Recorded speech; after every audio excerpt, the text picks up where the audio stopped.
የጀነት ሀገር ምን ትመስላለች? ጀነት ውስጥ ምሽቱ ምን ይመስላል? የጀነት ሰዎች እውን ይተኛሉን? ለአንድ ሰው የሚሰጠው የጀነት ግዛት ስፋቱ ምን ያህላል? ጀነት ላይ የሚፈሱ አራቱ አስደናቂ ወንዞች ሚስጥራቸው ምንድነው? የአባይ ወንዝ ከጀነት ጋር ያለው ትስስር ምንድነው? ጀነት ውስጥ ገበያ አለን? እዚያ ገበያ ላይስ ምን ይሸመታል? የጀነት ሰዎች ከዱንያ ቤተሰቦቻቸው ጋር እንዴት ይገናኛሉ? ጀነት ውስጥ ስፍር ቁጥር የሌለውን ማዕድ የጀነት ሰዎች እንዴት ችለው ይመገቡታል? ጀነት ውስጥ እውን አላህ ይታያልን? ይህን መሰናዱ ለማዘጋጀት ውድ ጊዜና ጉልበት ፈሶበታል። በመሆኑም ቪዲዮውን ስትጀምሩ ላይክ በማድረግ እንድትጀምሩ በክብር ጠይቃለሁ።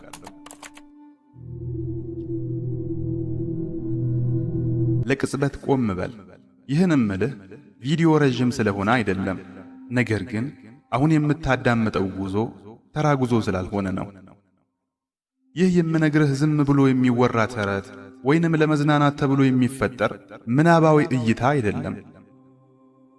ይህ አላህ ለታጋሽ ባሮቹ የገባውን ቃል ኪዳን አሻግሮ የሚያሳይ ምናባዊ መስኮት ነው። የአላህ ቃል ኪዳኑም በኢማን ተሞልተህና በልብህ ውስጥ ቢሰርጽ ከእርሱ በኋላ ያለውን ነገር ሁሉ የሚቀይር ነው። በሕይወት ዘመንህ ስንት ጊዜ ደክሞ የሚያይህ ሰው አጥተሃል? ስንት ጊዜ ታግሰህ አላህ እያየኝ ይሆን ብለህ ራስህን ጠይቀሃል? ስንት ጊዜ ነው የሐሳብ ህመሙ ልብህ ሊሸከመው ከሚችለው በላይ እንደረዘመ ያሰብከው? ወንድሜ ረጋ ብለህ ስማኝ። ምንም የባከነ ነገር የለም። ያለ ካሳ በስህተት የፈሰሰች አንዳችን አትኖርም። ክፍያ ቢኖረው እንጂ ያለ ትርጉም ያለፈብህ ምንም አይነት ህመም አይኖርም። ምክንያቱም እዚያ አንድ ስፍራ አለ። ለደካሞች የተፈጠረ ቦታ አይደለም። ቦታው ለታገሱና ውጤቱን ገና ላልተመለከቱ ሰዎች የተፈጠረ ውብ ቦታ ነው። አካልን ብቻ የሚከስ ሳይሆን አስቀድሞ ልብን የሚጠግን ስፍራ። ገብተህ ስትረግጠው ለምን አዝነህ እንደነበር ጭራሹኑ የምትረሳበት ውብ ስፍራ ነው። በዚህ ቪዲዮ ስለ ጀነት ከዚህ በፊት በሰማኸው መልኩ አልነግርህም። ጀነትን የገባህት እስኪመስልህ በምናብህ የጀነትን ዓለም አስቃኝሃለሁ። የቂያ ማለት ለባሪያው ጀነት ግባ ከሚባልበት የመጀመሪያው ቅጽበት አንስቶ ድካም ወደሚያበቃበትና ዘላለማዊነት ወደሚጀምርበት ዓለም በምናብ አሳፍርሃለሁ። ወንድሜ ሕይወት ውስጥህን አድክሞህ ከሆነ ይህ ቪዲዮ ላንተ ነው። እስኪ አስብ፣ ሁሉም ነገር አክትሟል። ድካሙ፣ ፍርሃቱ፣ ሌሊት እንቅልፍ የሚነሱህ እነዚያ የሕይወት ጥያቄዎች ሁሉ አልፈዋል። ጌታዬ ሆይ ይህ መከራ የሚያበቃው መቼ ይሆን እያልክ የምታማርርባቸው ጊዜያት በሙሉ አብቅተዋል። እነሆ አሁን እዚህ ነህ። ያ የሰው ልጅ በሙሉ ከቀብሩ ተቀስቅሶ በጌታው ፊት ቀርቦና የቀለለ ምርመራ ተመርምሮ ቆሟል። ከዚያም ከግዙፍ ተራራዎች የከበደች በምድር ላይ ከቀመስከው ነገር ሁሉ የጣፈጠች አንዲት ቃል ትሰማለች። እሷም እገሌ ሆይ ጀነት ግባ ትሰኛለች። ይህች ተራ ቃል አይደለችም። የደስታን ንዝረትን የምትፈጥር ድንቅ ቃል ናት። መጀመሪያ ላይ ይህን ስትሰማ ማመን ያቅተሃል። ከረጅም ሕልም የመንቃት ፍርሃት እንዳደረበት ሰው በድንጋጤ ዙሪያህን ትቃኛለህ። አንድ እርምጃ ወደፊትም ትራመዳለህ። መጀመሪያ የሚሰማህ ነገር ቢኖር ታላቅ እርጋታ ነው። ገና ከተወለድክበት ዕለት አንስቶ በውስጥህ የነበረው ፍርሃት በአንዴ የጠፋ ይመስል ድንገት ልብህን የሚሞላው ፍጹም ሰላምና ሰኪና ይሰማሃል። ጭንቀት የለም፣ ሐዘን የለም፣ ስለ ነገ የሚፈጠር አንዳች ስጋት የለም። የምድርን ድምፅ በማይመስል ወደር የለሽ እዝነት በተሞላ ድምፅ እንዲህ ይባልልሃል፣ ሰላም በእናንተ ላይ ይሁን፣ ከወንጀል የጸዳችሁ ሁናችኋልና ለዘላለም ነዋሪዎች ሁናችሁ ወደ ጀነት ግቡ። ያ ሰላም! ይህች ቃል የምድር ሰዎች በሙሉ ቢከፋፈሏት ትበቃቸው ነበር። ጀነትንም ትገባለህ። እግርህ የጀነትን መሬት ሲረግጥ የሚያርፈው በአፈር ወይም በድንጋይ ላይ አይደለም። በምድር ላይ ስሙን የማይታወቅ እጅግ ውብ ነገር ላይ እግርህ ያርፋል። እግርህ የሚያርፍበት ወለል ብርሃን የሚረጭ ለእግር የሚመች ልክ እንደሚያውቅህና ሲጠብቅህ እንደኖረ የሚሰማህ ልዩ መሬት። ቀና ብለህ ትመለከታለህ። ይህን ጊዜ ዘመን ከመቁጠር ይቆማል። የጀነት ሰማይ እንደለመድነው ሰማያዊ ወይንም ጥቁር አይደለም። የምታቃጥል ፀሐይ ከሰማዩ ላይ የለችም። የሚያስፈራ ጨለማም ከዙሪያህ የለም። ዓይን የማይጎዳና ነፍስን የማያደክም ቋሚ የተረጋጋ ብርሃን ዙሪያ ገባህ ላይ ይበተናል።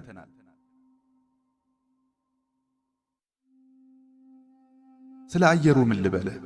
እንዲሁ የሚተነፈስ አየር ብቻ ሳይሆን በጣም የሚጠጣ አየርም ጭምር ነው። ደረትህም በምቾት ይሞላል። በምድር የነበረውን ትንፋሽ ሁሉ ጎዶሎ እንደነበርና ይህ ግን የመጀመሪያው ሙሉ ትንፋሽ እንደሆነም ይሰማሃል። ከዚያም መዓዛው ይመጣል። ከምንም ነገር ጋር የማይመሳሰል እጅግ ጥዑም መዓዛ። ሚስክ ብቻ አይደለም፣ አንበርም ብቻ አይደለም። ብቻ በምድር ላይ ተፈጥሮ የማያውቅ ልዩ ውህድ መዓዛው ያውድሃል። እውነተኛ ቤቴ ውስጥ ነው ያለሁት የሚል ስሜትን የሚቀሰቅስ መዓዛ አፍንጫህን ያጥነዋል። ትራመዳለህ። መራመድ አይደክምህም። የሰውነት መክበድም የለብህም። አካልህ ያ በምድር የምታውቀው ደካማው አካል አይደለም። በዱንያ ይሰሙህ የነበሩ ህመሞች፣ የጉልበት ህመም፣ የወገብ ቁርጥማት፣ የራስ ምታት እና ሌሎች በሽታዎች አንዳቸውም አይሰሙህም። የገባህበትን ጀነት እየተመለከትክ ትራመዳለህ። ወንዞችን ታያለህ፣ ግና እንደ ምድር ወንዞች አይደሉም። የጠራ ውሃ ወንዝ፣ ምንም ያላደፈረሰው መልኩም ሆነ ጣዕሙ ያልተቀየረ የወተት ወንዝ፣ ለጠጪዎች ጣፋጭ የሆነ አናት የማያዞርና አእምሮ የማያስት የወይን ወንዝ፣ እንዲሁም የጠራ የማር ወንዝ ዙሪያ ገባህን ሲፈስ ትመለከታለህ። እያየህም ትደነቃለህ። የሚገርመው መደነቅ አይደክምህም፣ ይልቁንም ሐሴትን ይጨምርልሃል። በረጃጅም ቤተ መንግሥቶች መካከልም ታልፋለህ። ከሉል ከወርቅ ከብርና ስም ከሌለው ውድ ነገር የተገነቡ ሕንፃዎችህን በአግራሞት እየተመለከትክ ትራመዳለህ። የምድር ነገሥታት ሁሉ ቢሰበሰቡ የአንዱን በር እንኳ መሥራት የማይችሉትን ግዙፍ የሕንፃ ጥበብ ከግዛትህ እንደ ጉድ ታያለህ። ከዚያም ትቆማለህ፣ በስምህም ትጠራለህ። አዎን፣ በዚያ በምድር ትጠራበት በነበረው ስምህ ከዚያም ግዛት እንደ አዲስ ትጠራለህ። ዞረህም ትመለከታለህ። ፊቱ በብርሃን የተሞላ ድምፁ መረጋጋትን የሚሰጥ መልአክ ከፊትህ ይቆማል። እንዲህ ይልሃል፣ ይህ መኖሪያህ ነው። ይህን ጊዜ በድንጋጤ ፈዘህ ይህ ለኔ ብለህ ትጠይቃለህ። በምድር ሳለህ ታልመው የነበርከው ቤት፣ ዋጋውን ለመክፈል የደከምክለትና ተስፋ የቆረጥክበት ቤት ዛሬ ላይ እንደ ቅንጣት አንሶና ወርዶ ይታወሰሃል። ዞር ብለህም በዱንያ ውብ ቤትህ በትዝታ ትስቃለህ። ምክንያቱም ከፊትህ ያለው ነገር ከምንም ነገር ጋር አይወዳደርምና። ወደ ሕንፃው ቀርበህም በሩን ትከፍታለህ። ቁልፍ የለም። መግባት ስለፈለክ ብቻ በሩ በራሱ ጊዜ ይከፈትልሃል። ወደ ውስጥም ትገባለህ። ወደ ክብር ቤተ መንግሥትህም ዘልቀህ ትገባለህ።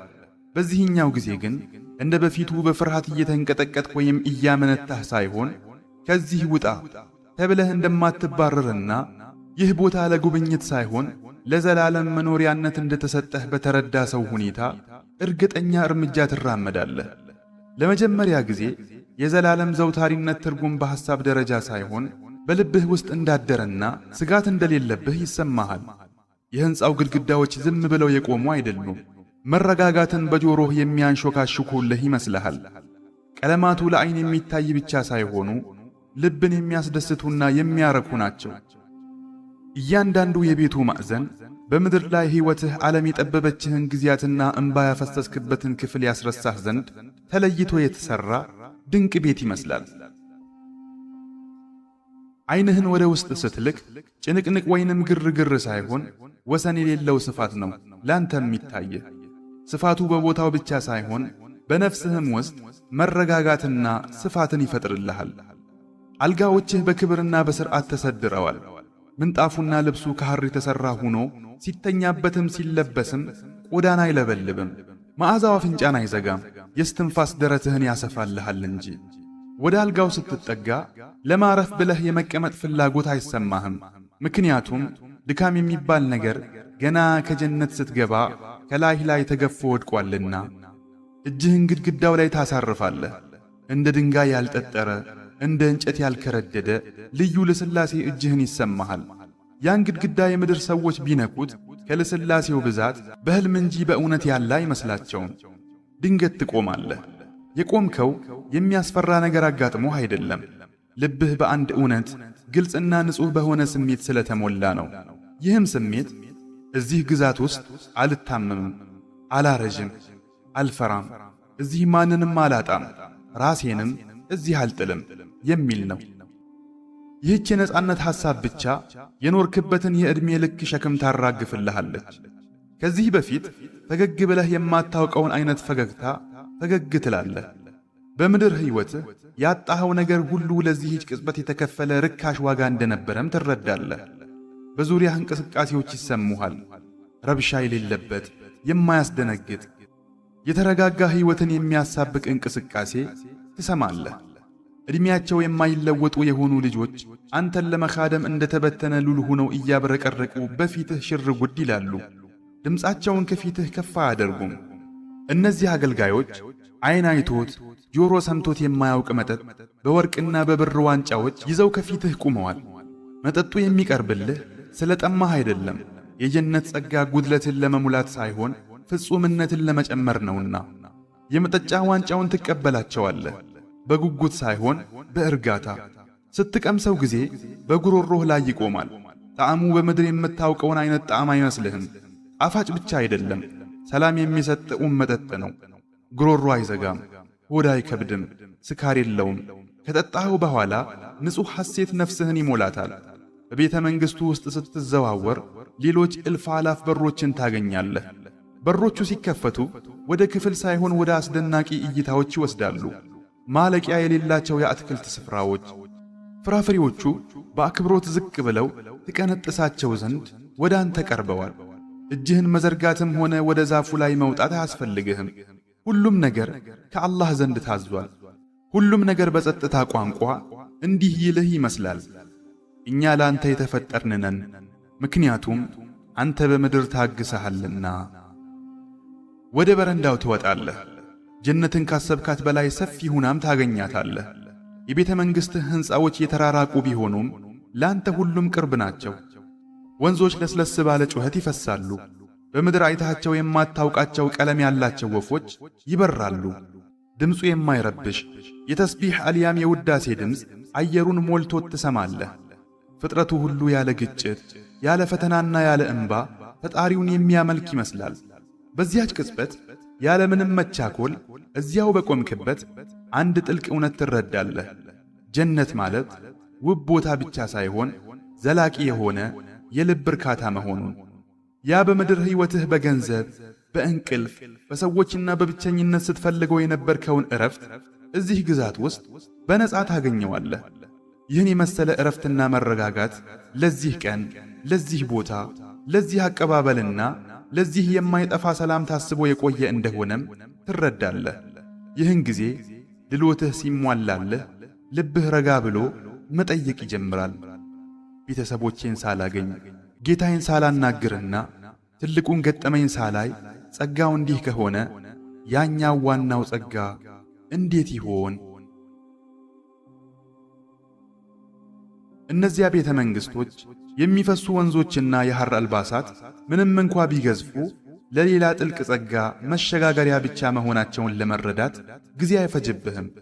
ያ ጸጋ በእጅ የሚዳሰስ በዐይን የሚሰፈር ሳይሆን በልብ የሚኖር ነው። ጸጥ ባለ ቅጽበት አካባቢውን እያስተዋልክ ሳለ በጆሮ የማይሰማ ነገር ግን በቀጥታ ወደ ነፍስህ ዘልቆ የሚገባ ስውር ጥሪ ትሰማለህ። ልብህ ለዚህች ቅጽበት በዱዓ እና በጥበቃ ለዓመታት ሲዘጋጅ የነበረ ይመስላል። የሚመጣውን አስቀድመህ እንደሚያውቅ ሰው ዘወር ትላለህ። ድንገት ወደ አንተ እየቀረቡ ያሉ ሰዎችንም ትመለከታለህ። ሰዎቹ በዱንያ ሕይወትህ በደንብ የምታውቃቸው ሲሆኑ ነገር ግን በምድራዊ ሕይወት ትተሃቸው እንደሄድከው አይደሉም። የድካም ፋና፣ የሐዘን ስሜት፣ የሕመም ወይንም የጭንቀት ምልክት ዛሬ ላይ ከሰዎቹ አይታይባቸውም። በስተርጅናው ጎንበስ ብሎ የነበረውን አባትህን በግርማ ሞገስ ቀና ብሎ ቆሞ ታየዋለህ። ሕመም ውስጥ ሁና ዘውትር ታቃስት የነበረችው እናትህ አሁን ያለ ሕመም ያለ ፍርሃትና ስለ ነገ ሳትጨነቅ በወጣትነት ዕድሜዋ ላይ ሆና በፈገግታ ታያታለህ። ወላጆችህን ከዚህ በፊት አይታቸው በማታውቀው ንጽህናና ውበት ትመለከታቸዋለህ። ያን ጊዜ ከውስጥህ የሆነ የሐሴት ስሜት ሲፈነቅልህ ይሰማሃል። ከቆምክበት ስፍራ እንባ የለም፣ ምክንያቱም እንባ የተፈጠረው ለጎዶሎ ነገር ነውና። ጀነት ሀገር ደግሞ ጉድለት የለም። ወላጆችህ እየተጣደፉ ወይንም በችኮላ ሁኔታ ሳይሆን ረጋ ባለ መልኩ ወደ አንተ ይቀርባሉ። ከእንግዲህ በኋላ ማብቂያ ስለሌለውና መለያየትን የማይፈራ ሰው አይነት እቅፍን ያቅፉሃል። በምድር ላይ ያለፈው ከወላጆችህ የመለያየትን ህመም ምሬቱ ያሳደረብህን ቁስለት አላህ ሊክስህ ከዚህ ምድር እንዳመጣህም በትክክል ታረጋግጣለህ። ለዘመናት ተለይተሃቸው ከነበሩት ወላጆችህ ጋር ተራ በሆኑ ወንበሮች ላይ ሳይሆን የምድር ሰዎች በሕልም እንኳ ባላዩት የብርሃን ዙፋኖች ላይ ተቀምጠህ ታወጋለህ። የምታወሩት በጀነት ግዛት ውስጥ የሰፈነውን ዝምታ ለመስበር አይደለም። የጀነት ሀገር ዝምታው ራሱ ውበት ነውና። ከአረዳድ ችግር፣ ከክፋትና ከልብ ሰባሪ ቃላት የጸዳ ወግን ታወጋላችሁ። እያንዳንዱ ቃል የጠራ ነው። እያንዳንዱ ሳቅ ጸጸት አይከተለውም። ማንም እንዳይሳሳት ወይንም በስሜቱ እንዳይወቀስ ዘንድ አይሰጋም። ቅናት፣ ምቀኝነት፣ መበላለጥ፣ የጎደሎነት ስሜት ወይንም ህመም የሚፈጥር ትዝታ ከጀነት ግዛት ውስጥ የለም። በምድር ሳለህ ለጠብ ወይንም ለቅሬታ ምክንያት የነበሩ ሁኔታዎች ሁሉ አሁን የሉም፣ እንዳልነበሩ ሆነዋል። ይህ የሆነው ስለ ረሳሃቸው ሳይሆን እነዚያ ስሜቶች አሁን ህመም መፍጠር ስለማይችሉ ነው። እነዚያ ነገሮች ሁሉ አሁን አብቅተው የተዘጋ የመንገድ ታሪክ አካል ሆነዋል። ዘለዓለም የማይሞቱ አገልጋዮችህ እንደገና ከፊትህ ይመላለሳሉ።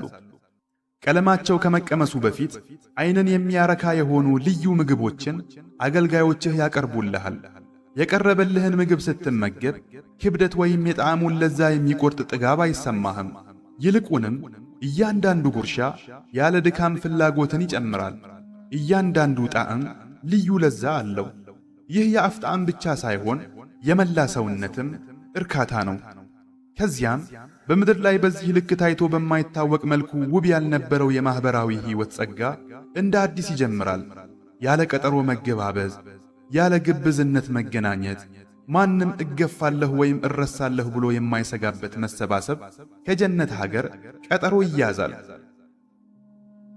የጀነት ሰዎች እርስ በርሳቸው ይተያያሉ፣ ደረጃቸውንም ያውቃሉ። ነገር ግን ያለ ምቀኝነትና ያለ ቁጭት እርስ በርስ ይኗኗራሉ። እዚያ ጀነት ሀገር የሁሉም ልብ ንጹሕ ነው። የሌላውን ጸጋ ሲያዩ ከመቅናት ይልቅ ምስጋናቸው ይጨምራል። በዱንያ ሕይወትህ ያለፈውን ዓለም ታስታውሳለህ፣ በሐዘን ሳይሆን በመደነቅ። በዱንያ ዓለም ለጭንቀቱ መፍትሄ የማይመጣ የመሰለህን ሌሊቶች፣ በተሰበረ ልብ ያደረግካቸውን ዱዓዎች፣ ያኔ ከባድ መስሎ ይታይህ የነበረውን ትዕግሥት ዛሬ ላይ ታስታውሳለህ። ፈገግ ትላለህ። ፈገግታ ባሳለፍከው ነገር በማሾፍ ሳይሆን ያ ያለፈው ሕይወትህ ወደዚህ የጀነት ሀገር፣ ወደዚህ ንጽሕናና የመጥፋት ስጋት ወደሌለበት ጸጋ ተመልሶ ባለመምጣቱ በማመስገን ነው። የጀነት ሀገር በሐዲታዊ ጥቆማዎች እንደተገለጸው አቻ የላትም። ጀነት ማለት የሚንቦጎቦግ ብርሃን፣ የሚወዛወዝ መዓዛ፣ ከወርቅ የተገነባ ሕንፃ፣ የሚፈስ ወንዝ፣ የደረሰ ፍራፍሬ፣ ውብ ሚስትና የከበሩ አልባሳት ናት። ከጀነት ሀገር ውስጥ ያለው ጸጋ ዓይን ያላየው ጆሮ ያልሰማው ከሰው ልቦናም ታስቦ የማያውቅ ድንቅ ጸጋ ነው። ሰሓባዎች አንድ ጊዜ አንቱ የአላህ መልእክተኛ ሆይ ጀነት ከምን ተፈጠረች በማለት ረሱልን ሰለላሁ ዐለይሂ ወሰለም ጠየቋቸው። እሳቸውም ጀነት የተገነባቸው አንድ ጡብ ከወርቅ አንድ ጡብ ከብር እየተደረገ ነው።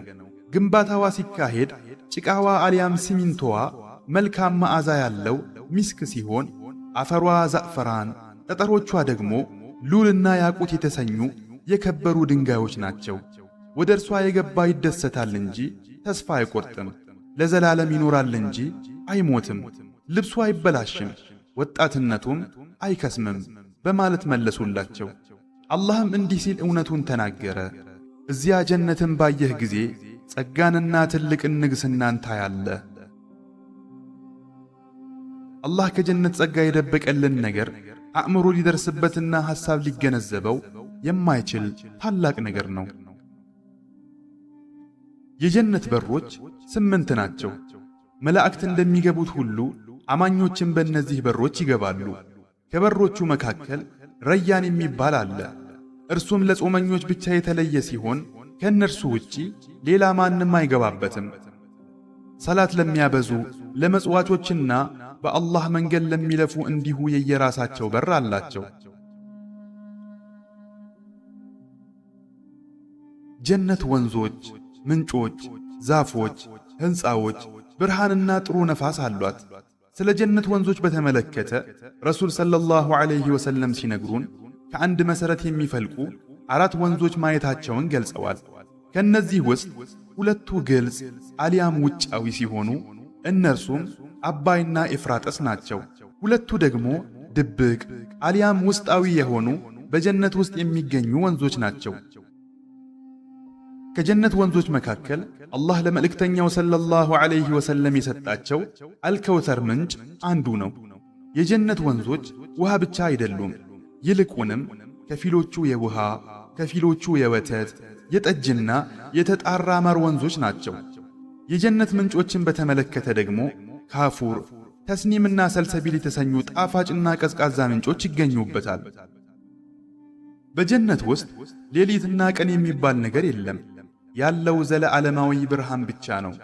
ኢብኑ ተይሚያ ስለዚህ ጉዳይ ሲናገሩ በጀነት ውስጥ ፀሐይም ሆነ ጨረቃ ወይንም ሌሊትና ቀን የለም።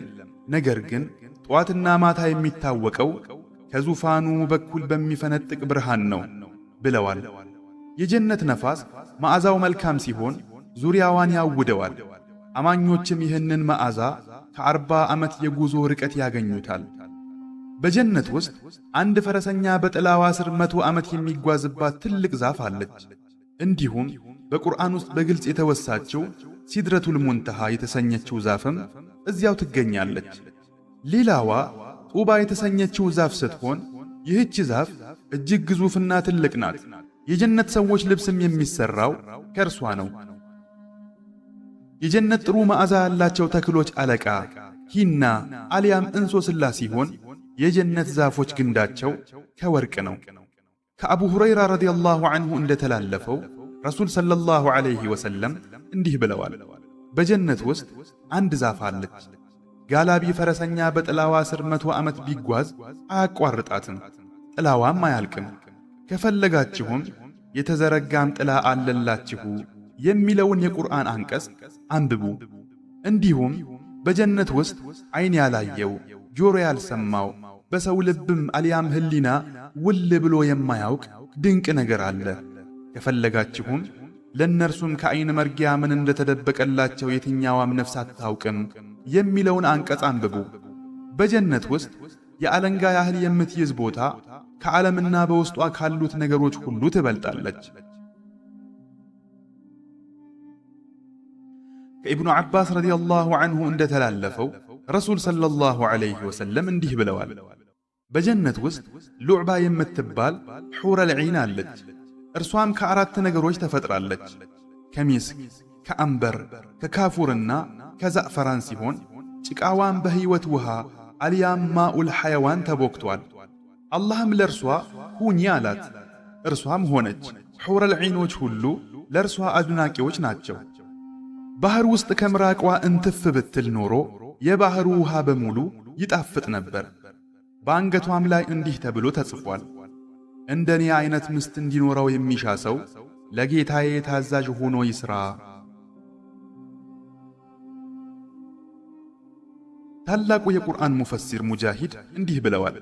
የጀነት መሬት የተገነባው ከብር፣ አፈሯ ከሚስክ፣ የዛፎቿ ግንድ ከብር፣ ቅርንጫፎቿ ደግሞ ከሉልና ከዘበርጀድ ነው። ቅጠሎቿና ፍራፍሬዎቿ ከዚያ ስር ናቸው።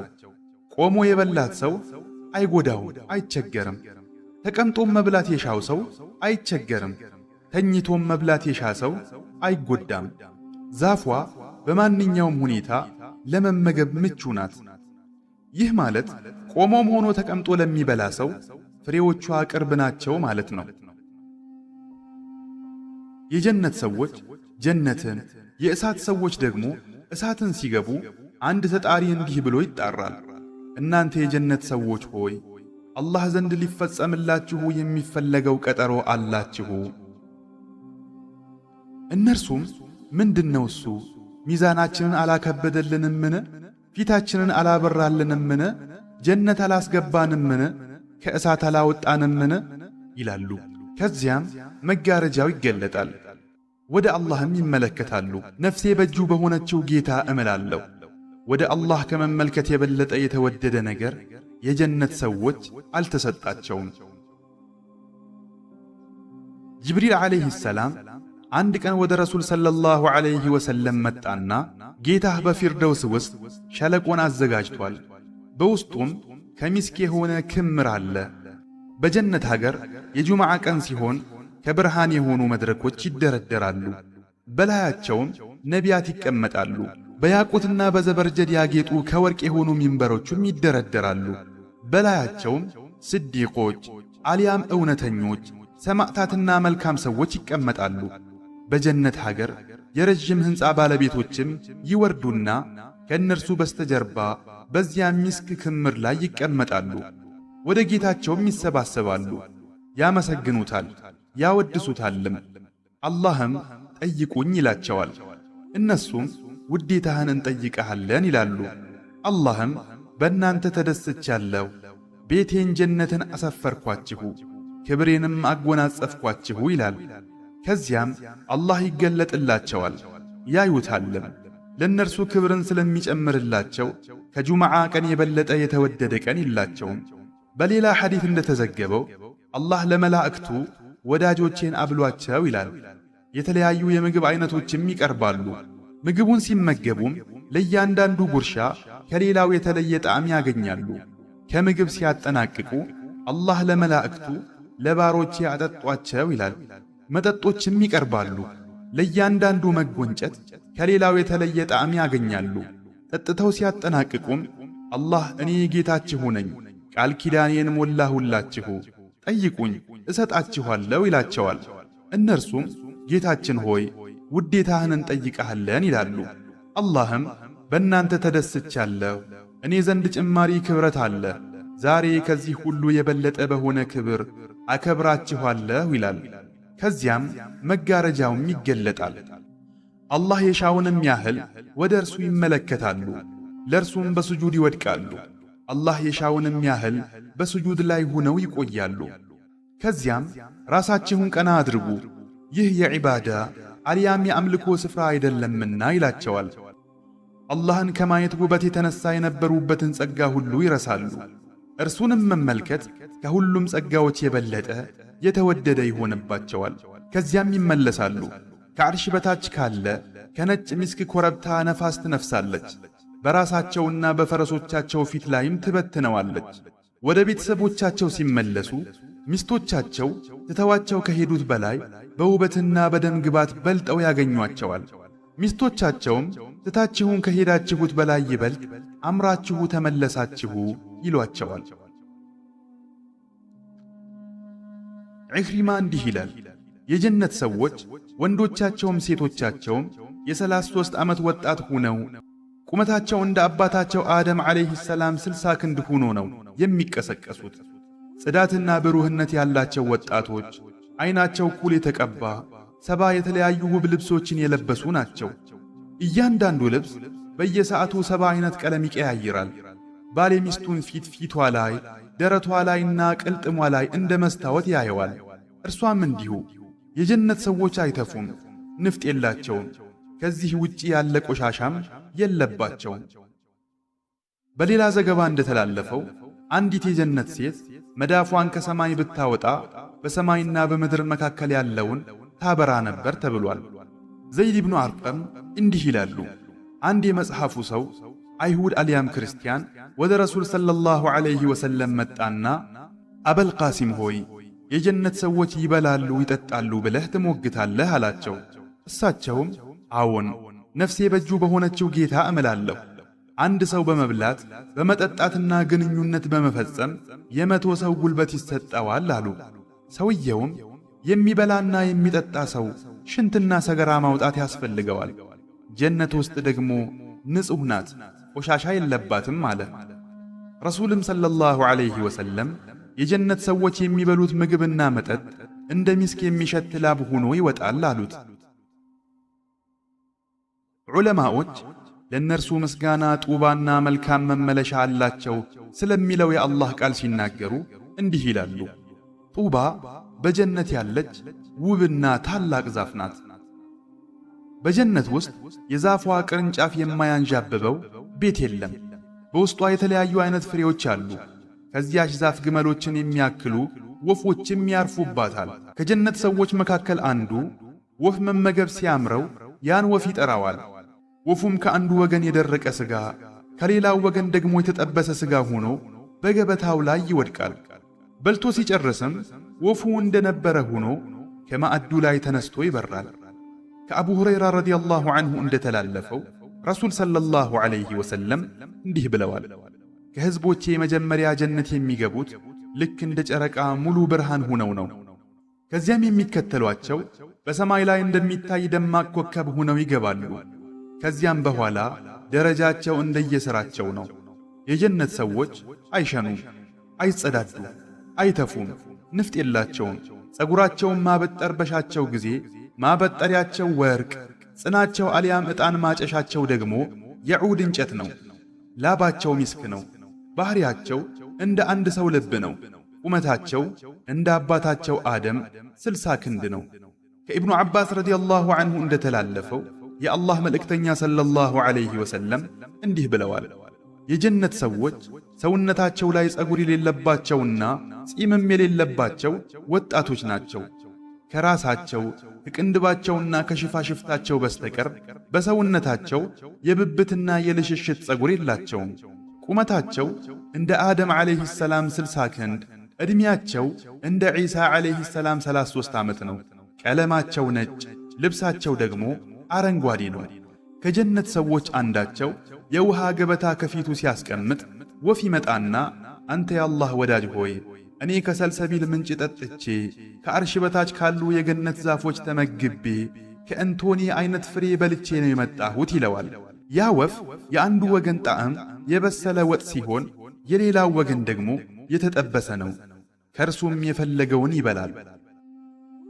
በዚያ የአላህ ወዳጅ ላይ 70 አይነት ልብሶች ይኖራሉ። አንዱ ከሌላው በቀለም ይለያል። የጀነት ሰዎች በጣቶቻቸው ላይ 10 ቀለበቶች አሉ።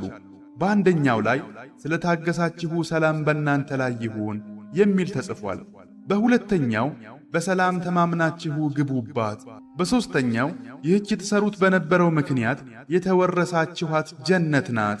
በአራተኛው ሐዘንና ጭንቀት ከናንተ ተወገደ። በአምስተኛው ጌጣጌጥና ልብሶችን አለበስናችሁ። በስድስተኛው መልካም የሆኑ ቆንጆ ሴቶችን አልያም ሁረል ዒኖችን ዳርናችሁ። በሰባተኛው በውስጧ ነፍሶች የሚሹት ዐይኖችም የሚደሰቱበት ነገር አለ።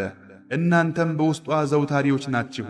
በስምንተኛው ከነቢያትና ከእውነተኞች ጋር ገጠማችሁ። በዘጠነኛው ወጣቶች ሆናችኋል፣ አታረጁም።